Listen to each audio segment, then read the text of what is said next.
دوستوں آج ہم آپ کو ایک ایسی دعا بتانے جا رہے ہیں جو اللہ کے نبی علیہ الصلوۃ والسلام کو ہر وقت مانگنا بہت پسند تھی۔ اب وہ دعا کیا ہے اور اس سے آپ کو کیا کیا فوائد نصیب ہو سکتے ہیں، یہ ہم آپ کو آج کی ویڈیو میں تفصیل سے بتائیں گے۔ بس آپ سے التماس ہے کہ ویڈیو آخر تک پوری دیکھیں۔ آج میرے پاس آپ کے ساتھ شیئر کرنے کے لیے ایک بہت ہی خاص چیز ہے، یعنی ہم ایک ایسی خوبصورت دعا کے بارے میں بات کرنے جا رہے ہیں جسے اللہ کے نبی صلی اللہ علیہ وسلم ہر وقت پڑھنا پسند کرتے تھے۔ وہ دعا کیا ہے اور ہم اس سے کیا فوائد حاصل کر سکتے ہیں، یہ ہم آج کی ویڈیو میں تفصیل سے بتائیں گے، لہٰذا آخر تک ہمارے ساتھ رہیں۔ آج ہم جس دعا پر بات کر رہے ہیں اسے استغفار کہا جاتا ہے۔ یہ سادہ لیکن طاقتور دعا بنیادی طور پر اللہ سے معافی مانگنے کا نام ہے۔ جب ہم کہتے ہیں استغفر اللہ تو اس کا مطلب ہے میں اللہ سے معافی مانگتا ہوں۔ رسول اللہ صلی اللہ علیہ وسلم نے استغفار کی اہمیت پر بہت زور دیا ہے۔ آپ خود بھی اسے دن میں 70 مرتبہ سے زیادہ پڑھا کرتے تھے۔ اب آپ سوچیں گے کہ نبی کریم علیہ الصلوۃ والسلام جو بالکل بے گناہ تھے، ساری زندگی کبھی کوئی گناہ نہیں کیا اور ہر قسم کی خطاؤں سے معصوم تھے، اللہ نے آپ کے اگلے پچھلے ساری خطاؤں کو معاف فرمایا تھا، آپ ہی کے طفیل یہ کائنات بنائی، آپ کو اپنا محبوب بنایا، سارے انبیاء کا سردار بنایا، اللہ کے بعد سب سے زیادہ افضل ہستی آپ صلی اللہ علیہ وسلم ہی کی ہے۔ ان تمام خوبیوں کے باوجود کیا وجہ تھی کہ آپ اتنی کثرت سے استغفار کرتے تھے؟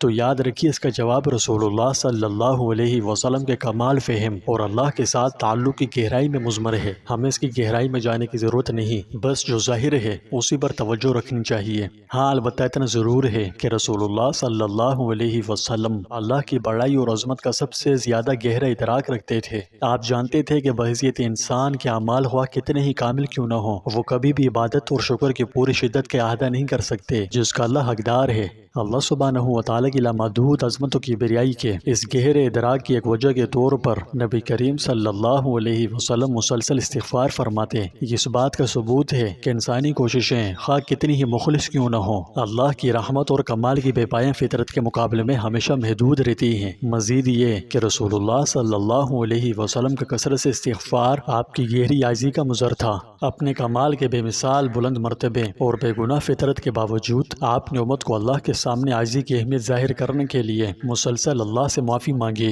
یہ کیا دہانی تھی کہ کوئی بھی اپنے آپ کو معافی مانگنے سے بالاتر نہ سمجھے، چاہے اس کی روحانی حیثیت کچھ بھی ہو۔ خلاصہ یہ ہے کہ رسول اللہ صلی اللہ علیہ وسلم کے استغفار کی کثرت سے آپ کی انسانی حدود کا گہرا ادراک، آپ کی عاجزی اور اللہ کے ساتھ خالص اور قریبی تعلق کو برقرار رکھنے کے لیے آپ کی غیر متزلزل لگن کو اجاگر کیا گیا۔ یہ ہم سب کے لیے پیروی کرنے کے لیے ایک طاقتور مثال ہے جس میں عاجزی، ہمیشہ اپنے آپ پر غور و فکر کرنے اور اللہ کی رحمت و بخشش کی مسلسل تلاش کی اہمیت پر زور دیتی ہے۔ لہٰذا اگرچہ رسول اللہ صلی اللہ علیہ وسلم بے گناہ تھے، آپ کا استغفار کا باقاعدہ عمل عقیدت، عاجزی اور شکر گزاری کا گہرا عمل تھا۔ استغفار کو اپنی روزمرہ کی زندگی میں شامل کرنا ہم سب کے لیے اہم سبق ہے، پھر چاہے ہم کتنے ہی نیک و متقی کیوں نہ ہوں۔ تو اس تفصیل سے معلوم ہوا کہ استغفار صرف گناہوں کی معافی مانگنے کا ہی نام نہیں، بلکہ روح کو پاک کرنے، دل کو سکون پہنچانے اور اللہ کی رحمت اور برکت حاصل کرنے کا ذریعہ ہے۔ پیارے دوستوں، اپنے نبی سے محبت کے اظہار کے لیے آپ کومنٹ میں ہمارے نبی بڑی شان والے یا اسی طرح کا کوئی پیارا سا کمنٹ لازمی کریں، ٹھیک ہے؟ میں آپ کو سوچتے ہوئے محسوس کر سکتا ہوں کہ استغفار پڑھنے کے کیا فائدے ہیں۔ اگر ہم استغفار پڑھنا شروع کر دیں تو ہمیں کیا ملے گا، ہے نا؟ تو آئیے میں آپ کے ساتھ چند فوائد شیئر کرتا ہوں۔ سب سے پہلا فائدہ گناہوں کی معافی ملتی ہے۔ استغفار کرنے سے ہمارے دل صاف ہو جاتے ہیں۔ جب انسان کوئی گناہ کرتا ہے تو اس کے دل پر ایک سیاہ نقطہ لگ جاتا ہے۔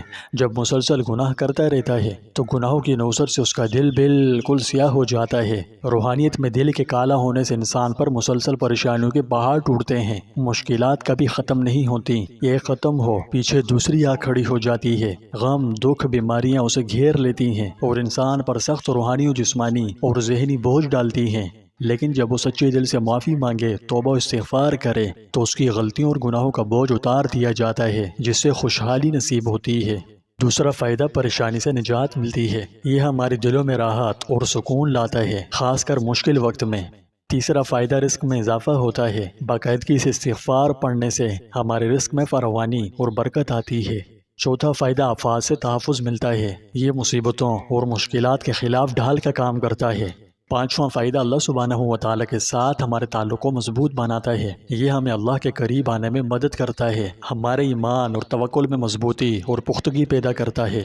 کیا یہ حیرت انگیز نہیں ہے کہ یہ سادہ سی دعا ہماری زندگیوں میں اتنی برکتیں کیسے لا سکتی ہے؟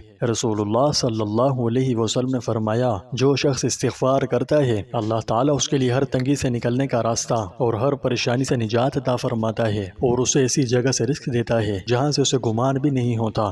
پیارے دوستوں، آئیے جتنی کثرت سے ہو سکے استغفار کا ورد کرنے کی عادت بنائیں اور اسے اپنے روزمرہ کے معمولات میں شامل کریں۔ انشاءاللہ اس سے ہماری زندگیوں میں جو مثبت تبدیلیاں پیدا ہوں گی وہ اپنی جاگتی آنکھوں سے دیکھیں گے۔ اللہ تعالی ہم سب کو اپنی رحمت اور بخشش سے نوازے۔